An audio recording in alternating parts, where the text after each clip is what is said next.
Comment trouver ton premier job étudiant en France? Comment trouver ton premier travail en France, que ça soit en CDI, en CDD ou en intérim?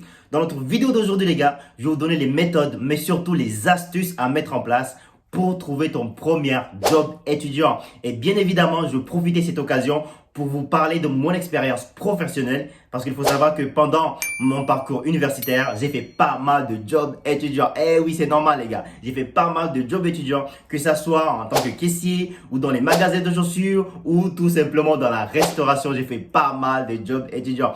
Et bien évidemment les gars, je vais vous donner les astuces et les méthodes pour trouver ton premier job étudiant. Et il faut savoir qu'en tant qu'étudiant étranger en France, au bout d'un moment, tu vas te trouver dans l'obligation de faire un job étudiant, de travailler tout simplement pour satisfaire à tes besoins quotidiens, les gars. C'est une obligation, sauf si, et même si tu as des parents au bled qui t'envoient de l'argent régulièrement, tu as des parents tout simplement milliardaires qui t'envoient de l'argent 600 euros ou 1000 euros par mois, là, tu peux te permettre de ne pas travailler. Même au bout d'un moment, tu vas te dire que non, en fait, tu dois être autonome au bout d'un moment. Tu ne dois pas dépendre de tes parents matin, midi, soir. Ils t'ont élevé, ils t'ont éduqué jusqu'à avoir ton bac. Et au bout d'un moment, il faut te prendre en main et être capable de satisfaire tes besoins quotidiens et ne pas dépendre à tes parents.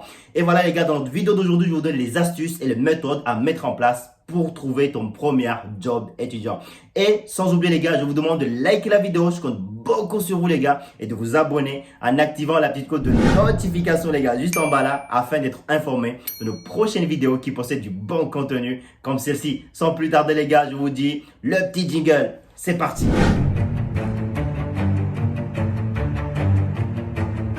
Bonjour la famille, j'espère que vous allez bien et que tout se passe bien pour vous. Pour ceux qui ne me connaissent pas, je m'appelle Benjamin Chipenda et pour ceux qui me connaissent, vous êtes tout simplement les gars, les meilleurs. Je vous souhaite la bienvenue dans notre chaîne Boost Afrique Comore, l'un des meilleures chaînes qui vous propose tout simplement du bon contenu les gars. Dans notre vidéo d'aujourd'hui, je vais vous donner les méthodes mais surtout les astuces à mettre en place pour trouver ton premier job étudiant. Comme je l'ai dit au début, une fois arrivé en France ou si tu es en France ou si tu veux venir en France, il faut savoir qu'au bout d'un moment, tu seras dans l'obligation de travailler. Et oui, c'est si simple que ça. C'est une obligation.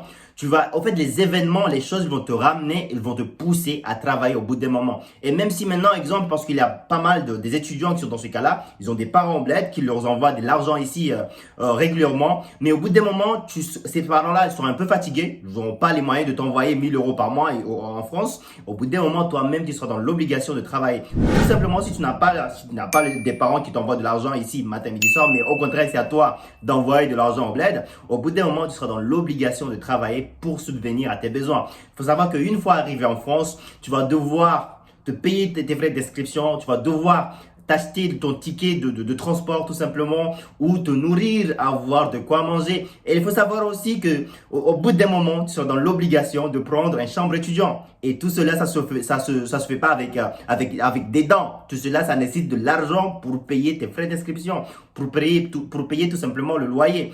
Du coup, comme je l'ai dit, qu'au bout d'un moment, tu seras dans l'obligation de travailler pour subvenir à tes besoins quotidiens, les gars. Et comme je vous ai dit, notre vidéo d'aujourd'hui, ça consiste à vous donner les astuces, mais surtout les méthodes à mettre en place pour trouver ton premier job étudiant. Mais avant d'entrer dans le vif du sujet, je tiens à tous vous remercier, mais surtout à remercier mes abonnés YouTube qui me suivent partout dans le monde. Il faut savoir qu'il y a pas mal de pays, il y a beaucoup de monde qui me suivent partout dans le monde, à savoir en Turquie, en Russie, en Égypte, en Algérie, au Sénégal. Vous êtes nombreux à me suivre partout dans le monde. Je vous remercie infiniment les gars, et aussi aux Comores bien évidemment. Je vous remercie infiniment les gars de la force que vous me donnez. Il faut savoir que c'est grâce à vous que je continue à produire des vidéos, mais surtout de produire des vidéos de bonne qualité. Chaque jour, j'essaie de m'améliorer et je vous remercie infiniment de la force que vous me donnez les gars. Je vous remercie 300 000 fois les gars. Et bien évidemment, je fais un petit mention spécial à des gens qui m'ont laissé des commentaires, qui m'ont touché, qui m'ont fait vraiment chaud au cœur. Et pour cela, je pense à Abdou Malik Diallo, je pense à Kintia Nassoro, je pense à Wikan Jani, je pense à monsieur Irshad, je pense à Atis Libi, je pense à Aïcha Swali, je pense à Tata, qui est en Algérie. Je pense à pas mal de gens. Vous êtes nombreux les gars. Je peux pas tous vous citer. Là, je pense aussi à Majesté. Je peux pas tous vous citer les gars. Vous êtes nombreux à me suivre partout dans le monde et je vous remercie infiniment de la force que vous me donnez. Et comme je vous dis, je continuerai à vous produire des vidéos de bonne qualité qui vont vous aider et vous apporter, qui vont vous apporter quelque chose dans votre vie. Et justement, si vous n'êtes pas encore abonné les gars, n'hésitez pas de le faire. Il est temps que tu t'abonnes. N'hésitez pas à t'abonner et d'activer la petite cloche de notification afin d'être informé de prochaines vidéos les gars qui possèdent du bon contenu comme celle-ci. Et justement, à la fin de la vidéo, je vais vous donner quelques indices de nos prochaines vidéos qui vont tomber sur YouTube parce que maintenant, ça sera que des vidéos de bonne qualité et qui possèdent du bon contenu. Alors, revenons dans nos moutons. Comment trouver ton premier job étudiant? Il faut savoir qu'il y a deux méthodes, il y a deux astuces à faire qui sont si simples à faire. Il n'y a pas de magie pour trouver ton premier job étudiant. Alors, la première des choses à faire, ça consiste à déposer des CV. Tout simplement, les gars. Il n'y a pas de magie, il n'y a pas de formule magique. Tu fais ton CV et dans ton CV, tu précises bien que tu cherches objectif, tu précises bien comme objectif job étudiant. Et tu commences à déposer des CV. Et pour cela, tu vas dans les centres commerciaux. Tout simplement, tu vas dans les grands centres commerciaux et tu commences à déposer ton CV dans les magasins de chaussures, dans les magasins des vêtements, dans les magasins, dans la restauration. Tu déposes tout simplement tes CV. C'est très important. On dit souvent que aide-toi, le ciel t'aidera. Il faut commencer par là. Tu cherches un travail, tu cherches un job étudiant pour financer tes études, pour financer ta scolarité, pour subvenir à tes besoins. Tu imprimes tes CV et tu commences à postuler. Tu regardes aussi aux alentours de la ville que tu habites s'il y a des magasins, s'il y a des grands restaurants comme McDo ou KFC. Pas mal des restaurants. Et justement, il faut savoir que la restauration, ça recrute beaucoup et ils ont surtout beaucoup besoin de main-d'œuvre. Du coup, il faut imprimer tes CV et tu commences à postuler dans les magasins. C'est la première chose à faire. La deuxième chose à faire pour trouver ton premier job étudiant, c'est par piston. Et oui, les gars, c'est par piston. Soit tu regardes aux alentours de ta famille ou de tes amis, tu leur dis que tu cherches un job étudiant. Et eux, ils vont regarder dans leur travail, dans le lieu qu'ils travaillent, ils vont demander à leur patron ou ils vont voir s'ils ont des possibilités de t'embaucher. Et ça sera direct. Voilà. Et eux, si dans le lieu de travail, ils ont besoin de quelqu'un, ils vont te pistonner directement. Et ça va aller très vite. Ce sont les deux grandes méthodes pour trouver ton premier job étudiant. Et aussi, je vais vous donner une troisième méthode et une troisième astuce supplémentaire uniquement pour les étudiants. Il faut savoir que les deux premières méthodes, c'est pour tout le monde. Mais la troisième méthode là que je vous dis, ça sera pour les étudiants. Il faut savoir que si tu viens en France, si tu viens en France en tant qu'étudiant, que ce soit étudiant pour échange, parce qu'il faut savoir que pas mal des pays sont en échange de savoir, de connaissances. Si tu viens en tant qu'étudiant étranger, là, tu es accepté dans une université. Et une fois que tu es accepté dans l'université en question, il faut savoir que tu peux travailler dans cette université que tu es accepté. Et oui, tu peux trouver un job étudiant dans l'université qu'ils t'ont accepté. C'est si simple que ça. Faut savoir, tu vas dans la scolarité. Il faut savoir que la scolarité de la fac que tu es, ils embauchent aussi, ils proposent aussi des jobs étudiants. Dans la fac que tu es, ils vont proposer aussi des jobs étudiants. Ou si dans la fac que tu es, il y a des bibliothèques, il faut savoir que dans ces bibliothèques-là et des endroits pour réviser, dans ces bibliothèques-là, ils embauchent beaucoup d'étudiants. Et oui les gars, du coup, une deuxième méthode pour trouver un job étudiant, tu regardes dans l'université que tu es et tu te renseignes, tu leur dis que tu cherches un job étudiant, tu vas à la scolarité ou tu vas à la bibliothèque. Directement, tu leur dis que tu cherches un job étudiant pour subvenir tout simplement à tes besoins quotidiens. Et ce sont les trois méthodes à mettre en place pour trouver ton premier job étudiant. La quatrième chose à faire pour trouver ton premier job étudiant, c'est de travailler en tant que babysitter. Et oui les gars, il faut savoir que c'est un travail qui est pas mal bien rémunéré. Ça consiste soit d'aller chercher des enfants après leur sortie de l'école, de la crèche, ou de garder tout simplement des enfants à la maison. Il faut savoir qu'il y a des parents que lorsqu'ils travaillent, ils n'ont pas du tout le temps d'aller chercher leurs enfants à la crèche ou à l'école après leur sortie.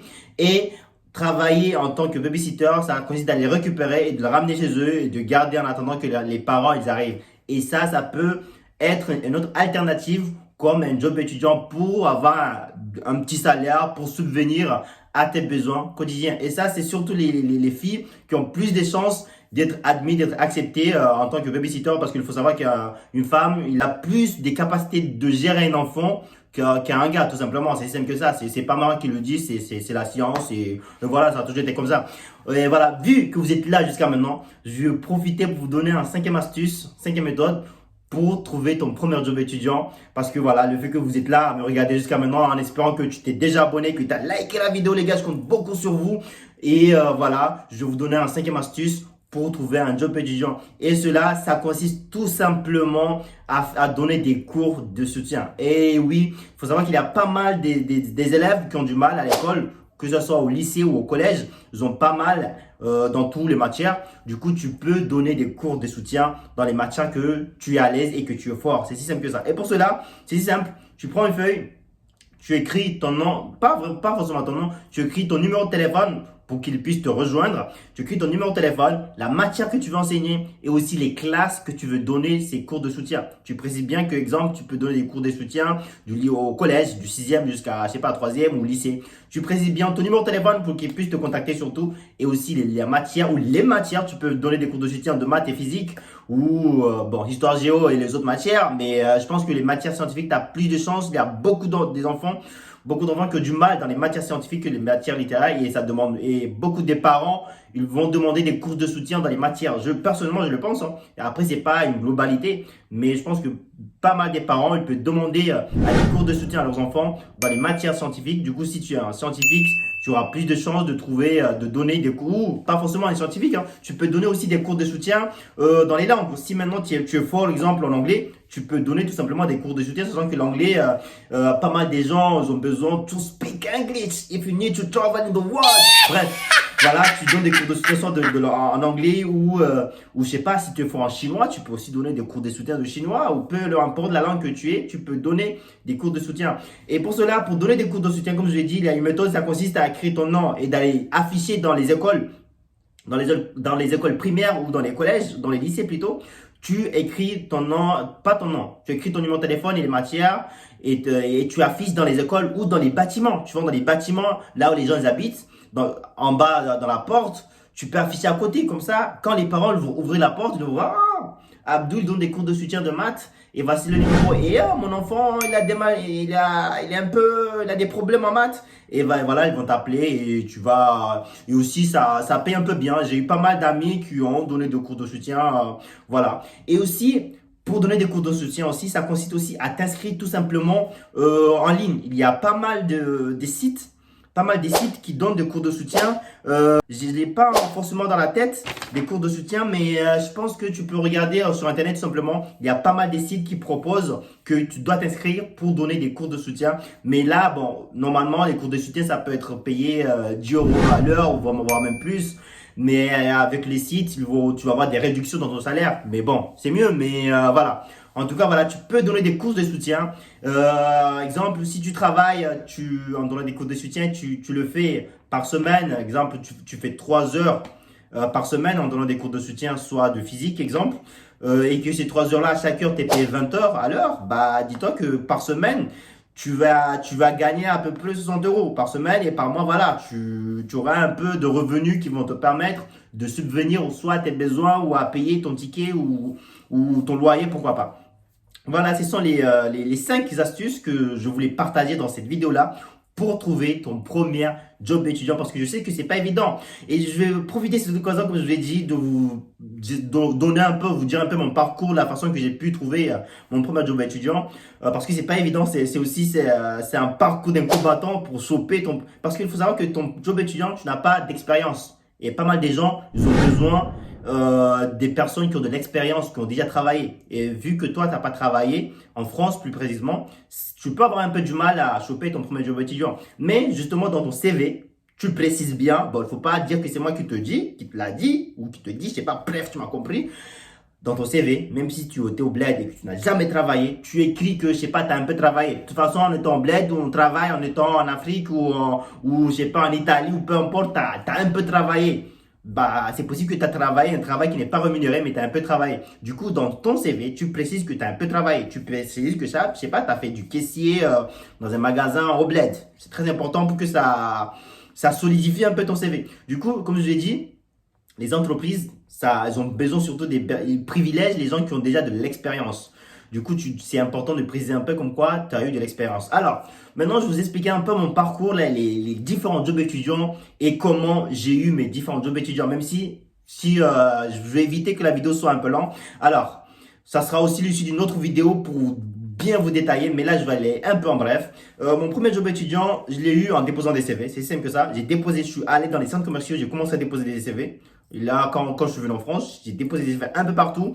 Et au bout de 3 à 4 jours, on m'a contacté.